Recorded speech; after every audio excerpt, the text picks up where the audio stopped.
नमः पार्वती पतये हर हर महादेव हर। काशी विश्वनाथ गंगे। हर हर महादेव। आज आपके सामने फिर से काशी रहस्य 8वां अध्याय लेकर आ गए हैं। 7 रहस्यों की चर्चा हो चुकी है, कथा हो चुकी है 7 अध्यायों की, और आज हम लोग 8वें अध्याय को लेकर आए हैं। 8वां अध्याय भी बहुत महत्वपूर्ण है। हर अध्याय महत्वपूर्ण है और सीखने को मिलेगा 8वें अध्याय से हम लोग को क्या। काशी में धर्महीन लोगों के लिए प्रायश्चित कथन। पिछले के अध्यायों में भी प्रायश्चित हमने देखा कि जीर्णोद्धार करवाने से, जलाशय बनवाने से कैसे उद्धार होता है। महापाप भी अगर व्यक्ति करे तो उसको महापाप छू नहीं सकते, ऐसी महिमा कही गई। और आज हम लोग फिर से देखेंगे काशी में धर्महीन लोगों के लिए प्रायश्चित कथन।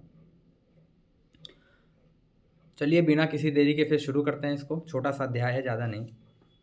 विश्वेशं माधवं ढुण्डिं दंडपाणिं च भैरवं वंदे काशीं गुहां गंगा भवानी मणिकर्णिका।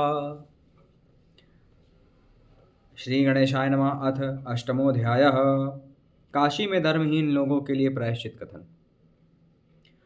श्री देवी पार्वती ने कहा, हे देवों के देव, हे महादेव, हे भक्त को अभय प्रदान करने वाले प्रभु, धन के लोभियों और पापियों के लिए काशीवास अत्यंत कठिन होता है। निश्चय ही सभी लोगों की प्रवृत्ति सुख प्राप्ति हेतु देखी जाती है, लेकिन विषयों में आसक्त मन वाले के लिए कभी भी सुख प्राप्त नहीं होता। विषयों से परिपुष्ट जीवों के लिए यह प्रायश्चित कहीं अन्यथा न हो जाए, इसलिए हे देव, यदि आप उचित समझें तो कोई दूसरा प्रायश्चित कहें। प्रायश्चित ना करने वाले लोगों को अवश्य ही यातनाएं प्राप्त होती हैं। शास्त्र से विमुख इन विचारे दीन मनुष्यों को देखकर मुझे डर सा लगता है। हे देवादिदेव, स्वेच्छा से कुछ भी स्वीकार करने वाले इन अज्ञजनों का भी उद्धार करें। महादेव बोले, हे देवी, तुम्हारे द्वारा साधु उत्तम प्रश्न किया गया है। निश्चय ही जिस प्रायश्चित से काशी क्षेत्र में पाप करने वाले मनुष्यों के पाप निस्तारण शीघ्र हो जाएं, प्रायश्चित ना करने वालों को अत्यंत दुखदायी यातनाएं होती हैं। इसलिए पूरे प्रयत्न के साथ प्रायश्चित संपन्न करना चाहिए। जोगीश नाम के तपस्वी मुनि श्रेष्ठ मेरे पारायण थे। उन दयालु महात्मा के द्वारा अपने शिष्य के लिए मुझसे पूछा गया। जोगीश मुनि जो लोग समझ रहे हैं वो काशी खंड वाले ही हैं। जोगीश मुनि अध्याय 62 में शायद इनकी चर्चा है, 62-63 में जोगीश मुनि की। वैदिक स्मार्त और पौराणिक पवित्र सूक्तों से मेरी स्तुति करके मुझे प्रसन्न देख मुनि ने इस प्रकार के वचन बोले। हे देवों के देव, हे दयानिधि, मैं कुछ निवेदन करना चाहता हूँ। यदि आज्ञा हो तो आप जैसे सर्वज्ञ के सम्मुख मैं सब कुछ कहूँगा। भगवान शिव कहते हैं कि तब मेरे द्वारा उनसे कहा गया कि बोलो, क्या कहना चाहते हो, कहो। तुम मेरे भक्त हो, प्रिय और पवित्रात्मा हो, तुम्हारे लिए कुछ भी अदेय नहीं है। यदि निर्वाण मोक्ष चाहिए तो वह भी मांग सकते हो। वाह, देखिए सायुज्य भी देने को महादेव तैयार हैं अपने भक्त को, कि अगर निर्वाण चाहते हो, मुझ में लीन होना चाहते हो तो मुझ में लीन हो जाओ, कोई दिक्कत नहीं, वो भी दे देंगे। जो कोई भी मानव यदि शुद्ध भाव से मुझको भजता है, उसके लिए तीनों लोकों में, इस चराचर में कुछ भी अदेय नहीं है। भैया देख लीजिए निष्काम भक्ति की भावना। जोगीश कहते हैं यह मेरा सदा पाप कर्म में रत दुराचारी शिष्य है। काशी में रहकर भी मदवश क्या करना चाहिए, क्या नहीं करना चाहिए, यह नहीं जानता। अनेक बार हम लोगों के द्वारा सिखाया गया, अनेक बार मारा भी गया, फिर भी पर स्त्री और द्रव्य में ही सदा रहता है। यह तो लोगों के धन का हरण करने वाला है। यह चुगलखोर, दुष्ट, सदा पाप में रत और वेश्या के घर में वास करने वाला है।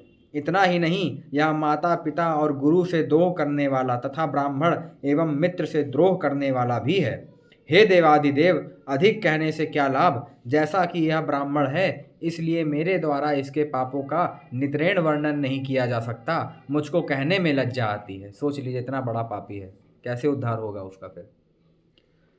तत्पश्चात मैंने उसे अपने आश्रम से निकाल दिया।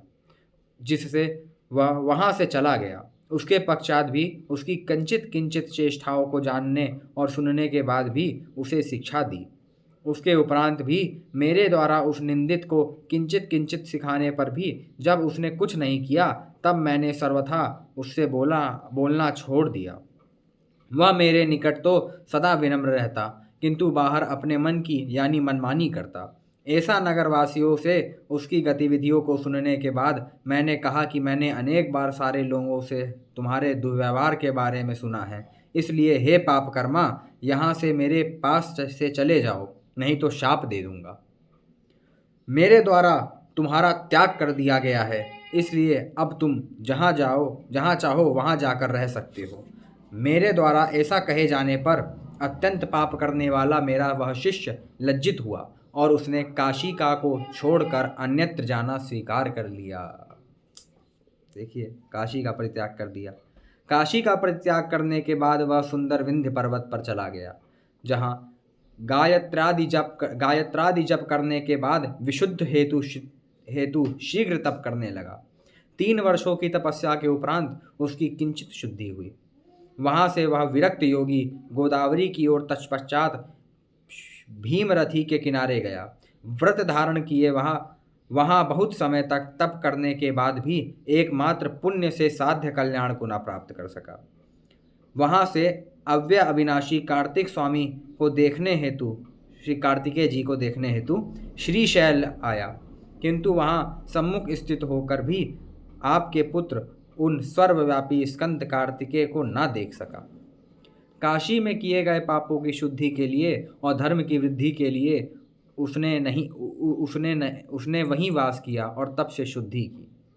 इस प्रकार बहुत समय बीतने पर काशी के वियोग से व्याकुल, जिनका जन्म कुंभ से हुआ, ऐसे महात्मा अगस्त वहाँ आए, अगस्त मुनि जी आए। अनेक बार व्याकुल होते हुए काशी काशी हाँ काशी के हाँ काशी के ऐसा बारंबार कहते हुए स्कंद कार्तिकेय के समीप आए। कौन आया? अगस्त जी आए। काशी नाम मृत का बारंबार श्रवण करने से ही उसने काशीवासी महात्मा अगस्त एवं भगवान स्कंद को देखा। वो बोल रहा था उनका शिष्य। वह विचार करने लगा कि अनेक प्रकार के कठोर तप करने पर भी मुझे कार्तिकेय के दर्शन ना हो सके, किंतु काशी की नाम रूपी अग्नि में मेरे पापों को शीघ्र जला जाने से भगवान स्कंद कार्तिकों को मैं देख सका। देखिए काशी के नाम की महिमा। काशी काशी काशी जो बोलता है उसके पाप कटते रहते हैं। कितने पाप कटते हैं सोचिए। भगवान महादेव के प्रति जोगीश की उक्ति सुनने के बाद स्कंद कार्तिकेय और महात्मा अगस्त के बीच काशी विषयक संवाद कैसे हुआ? मेरे शिष्य के द्वारा पूछे जाने पर काशी विषयक अत्यंत पवित्र संवाद मुझे पुनः सुनाया। अगस्त को आया जानकर स्कंद अत्यंत प्रसन्न हुए और उन्होंने कहा, हे मुने, आइए आइए, शीघ्र ही मेरा आलिंगन करिए। काशी को छोड़ने के वियोग से आप तो अत्यंत व्याकुल मन के हो गए हो। काशी के वियोग का दुख तो बड़े बड़े ज्ञानी जनों, धीर पुरुषों, योगियों, उत्तम तपस्वियों और विद्वानों को भी सदा पीड़ित करता है। सही बात है। काशी का दुख, अब हम जो उसकी काशी के लिए तड़प है, हम क्या बताएं कि खुद ही हम इतना प्रयाग में हैं, पर काशी के प्रति इतना वो है कि समझ लीजिए जब याद आती है तो प्राणवायु ऊपर नीचे होने लगती है। ऐसा काशी का प्रभाव है। विरह अग्नि में जलते हैं। उधर जिनकी देह गेहादि में ही अतिशय मन एवं बुद्धि लगी हुई है, जिनका अंतःकरण शुद्ध नहीं है, ऐसे दुरात्माओं को तो काशी भी इतर प्रदेशवत ही प्रतीत होती है। आप तो काशीवास के गुण तत्व और भगवान शंकर के आराधना के तत्व को जानने वाले हो। आपने कार्य को साधने में लगे रहने वाले देवताओं के द्वारा आपको विंध्य को नियंत्रित करने के कर्म को करने आपको काशी छोड़ने को विवश किया गया। ये काशी खंड में है। थोड़ा आप काशी खंड जब पढ़ेंगे या फिर हम वीडियो बनाएंगे विश्वनाथ की कृपा रही तो उसमें यही है कि विंध्य पर्वत जब अपनी संपूर्ण सामर्थ्य दिखाता है तो अगस्त मुनि को उसको रोकने के लिए काशी छोड़ना पड़ता है। तो यहाँ वही बात हो रही है। काशी के दर्शन करने वाला, काशी में वास करने वाला और काशी का स्मरण करने वाला, ये सभी मेरे लिए सदा वंदनीय हैं। ये कार्तिकेय जी कह रहे हैं। जो सदा काशी काशी काशी कहता है, सदा कहता है कदा काश्याम गमिष्यामि कदा दृश्यामि शंकरम इति ब्रुवाणा सततम काशीवासम फलम लभेत। जो इतना मात्र कहता है उससे विश्वनाथ बहुत प्रसन्न होते हैं भाई। उसको नंदी गणेश्वर कार्तिकेय के समान ही अपना पुत्र मानते हैं। ऐसा कहकर उन कार्तिकेय स्वामी के द्वारा मुनियों में सर्वश्रेष्ठ अगस्त को पाद्य आर्घ्य आचमनादि से पूजित कर उनसे यानी कुंभज अगस्त से सब कुछ पूछा। स्कंद पूछते हैं, विशुद्ध अगस्त्य, आपकी कौन कामना पूर्ण करूं? हमारे दर्शन प्राप्त कर आप शोक के योग्य नहीं रह जाते। अगस्त्य ने कहा, हे देव, हे महादेव के पुत्र, हे सबको आनंद देने वाले, आपकी जय हो। हे षडमुख, आप यदि सचमुच प्रसन्न हैं तो मुझे काशी पहुंचाइए। देखिए काशी पहुंचाने की बात कर रहे हैं। स्कंद कार्तिकेय कहते हैं, क्या कह रहे हैं, हे परम बुद्धिमान अगस्त, आप विघ्नों की समाप्ति के उपरांत शुभ काशीपुरी को अवश्य प्राप्त करोगे। आपके कर्मों की गहनता का क्या कहना कि आप काशी छोड़ यहाँ रह रहे हो।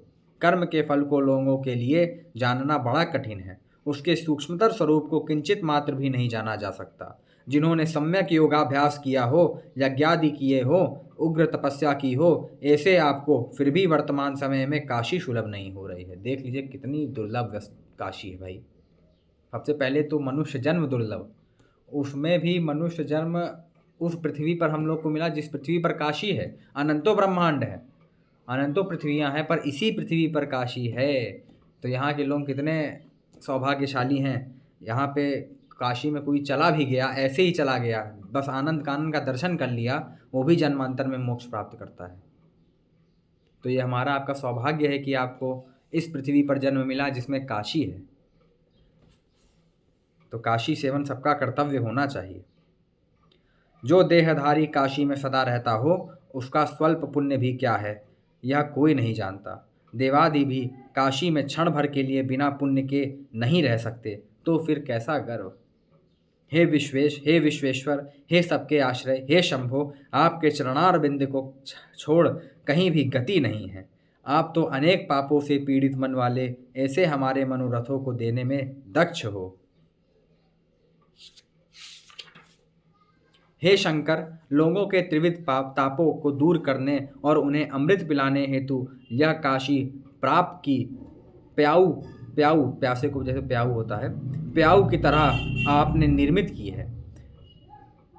प्रापा जहाँ उसका स्वामी उस जल पीने वाले की जाति, शील, स्वभाव और पुण्य के बारे में बिना पूछे जिस किसी को भी जल पिलाते हैं, उसी प्रकार आप भी जो काशी रूपी प्याऊ के स्वामी हो, उस लोगों से जाति आदि ना पूछकर उसके कान में अमृत तुल्य जो तारक मंत्र है वह प्रदान कर देते हैं। कितनी सुंदर बात, कितनी उपमा दी गई है। देखिए जब प्याऊ लगाते हैं तो जब पैसा आता है तो उससे जात पात नहीं पूछते, उससे ये नहीं पूछते तुम कौन हो। चिड़िया भी आ जाती है तो उसको जल देते हैं, हाँ, स्वान भी आता है तो उसको जल देते हैं।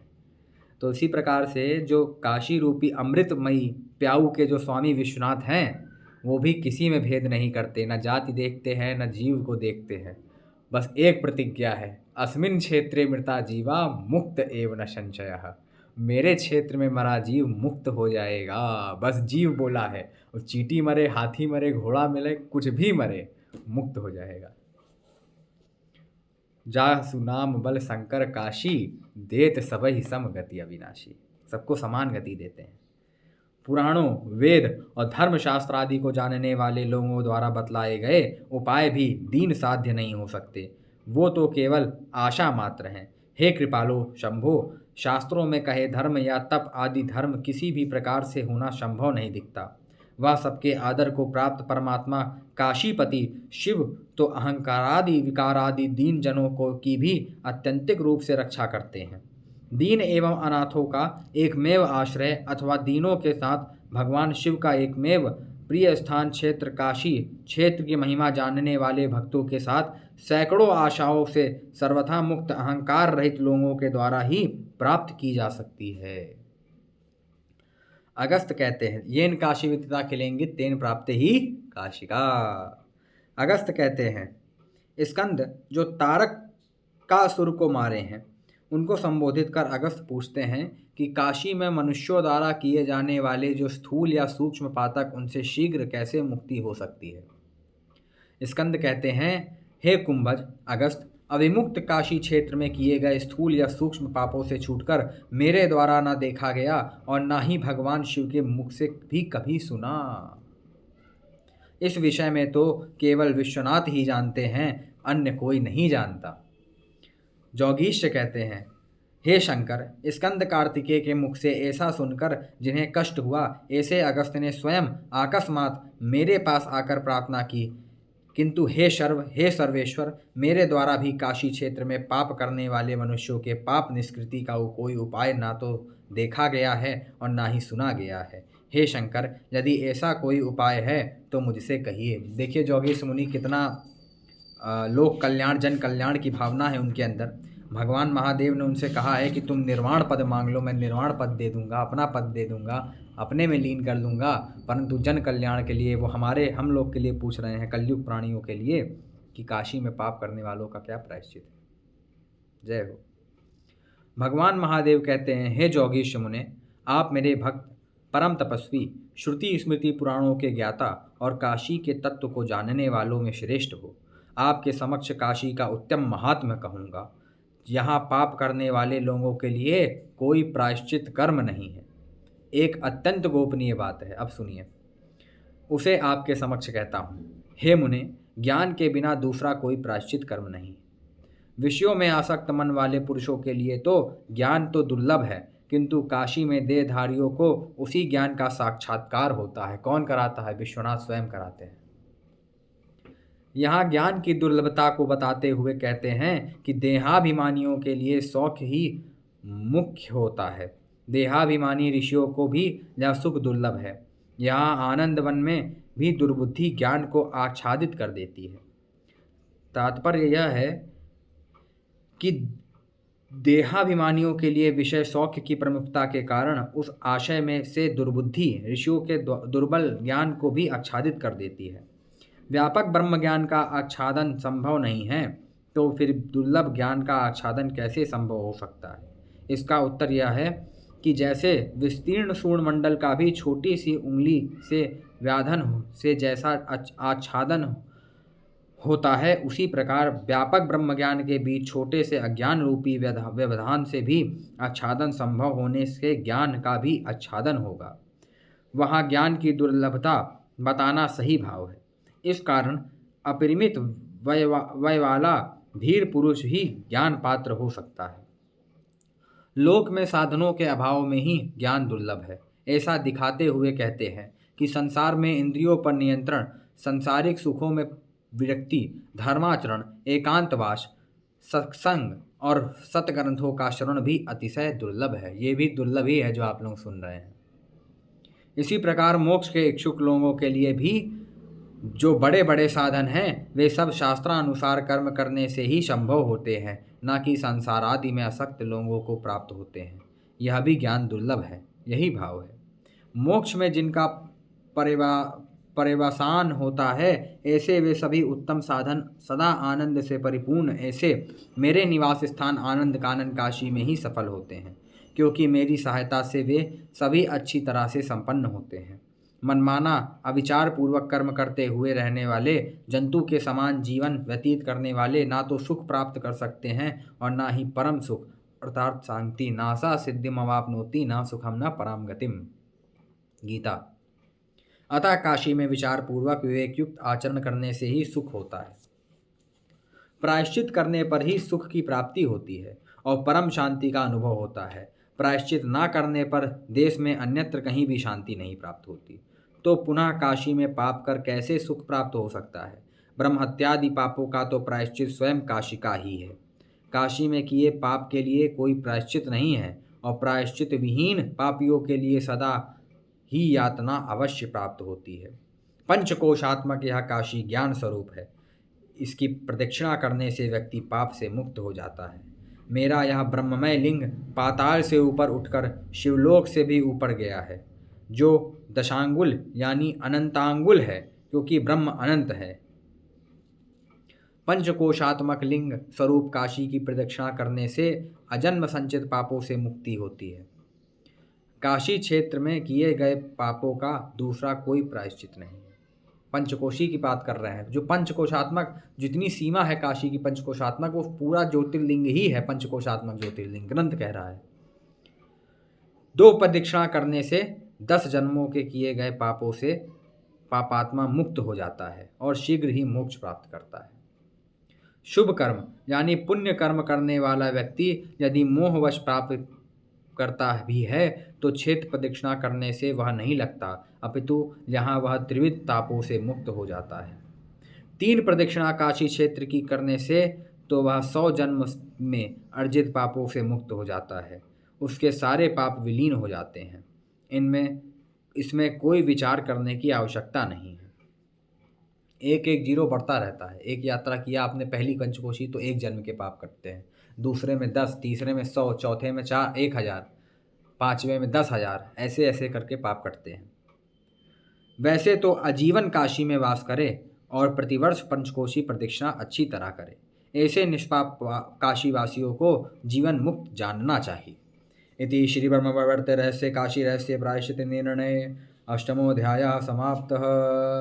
हर हर महादेव शंभु काशी विश्वनाथ गंगे। हर हर महादेव शंभु काशी विश्वनाथ गंगे। हर हर महादेव शंभु काशी विश्वनाथ गंगे। नमः पार्वती पतये हर हर महादेव हर।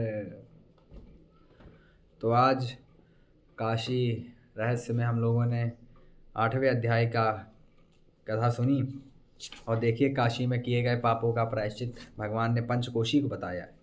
अब इसमें भी आगे है पंचकोशी में किए गए पाप का प्रायश्चित कैसे है, अंतर्गृह में किए गए पाप का प्रायश्चित कैसे होगा, वो सब आगे है इसमें। और ऐसे ही चलते रहेंगे, हम लोग आगे बढ़ते रहेंगे और काशी रहस्य को विश्वनाथ की कृपा से समाप्त करेंगे। और आप लोग भी काशी का सेवन करिए, काशी के बारे में सुनिए, काशी के बारे में स्मरण करिए। स्मरण करने का भी शक्ति आपने देखा, काशी और शिव नाम में कोई अंतर नहीं, इसका भी देखा। काशी काशी बोलिए, रसना सुसंस्कृत होगी तो मुक्ति हो जाएगी। तो बस आज की वीडियो के लिए इतना ही।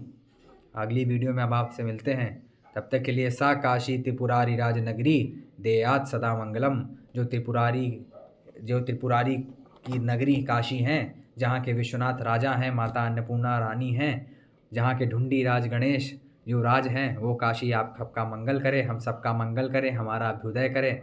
जय हो काशी काशी काशी। नमः पार्वती पतये हर हर महादेव।